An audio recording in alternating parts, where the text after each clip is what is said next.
So I'm going to talk a little bit about what happens during a feasibility study. And there's two different types of buyers that would go through a feasibility study. At this time, I'm just going to talk really about if you are a non-lot owner, if you are the type of buyer who is purchasing a lot and then you want to build a house. I'm speaking about that feasibility study on the property to determine buildability and site development costs. Okay, so that's the context for this talk here. When you get a property under contract, you're going to want to try to determine how much it's going to cost to develop the site. That's one aspect of a feasibility study.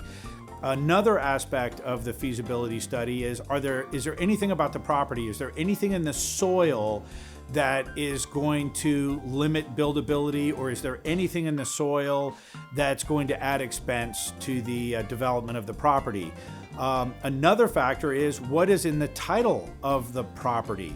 So what we recommend is when you get a property under contract, the first steps in a feasibility study are to order a limited geotechnical study, which Stanley Martin can do on your behalf. And we would recommend that you order the title work so you can have an engineer or an attorney review the title to make sure you have legal access to the property. You want to make sure there's no easements that are going to prohibit buildability, and what other factors are there in the legal side of that land or that house that will affect your build. So the feasibility study starts with a meeting with us. When you come in and meet with us, we will lay out a process that we have in place where we can collect a fully refundable retainer from you. We will then get proposals from our soil scientist and our title abstractor if you're working with our title company. If you're working with your title company, we're going to coach you on how to go through the process of getting the title work. So we order the soil study, we order the title work comes back through our organization within 7 days, sometimes faster.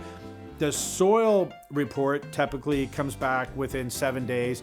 So now we have data, right? So now we have something we can look at that's concrete that will help us determine buildability of the property. So we will review the soil study with you and our soil scientist. We'll set up a conference call so we can all get on the phone and talk through the nuances of your soil study.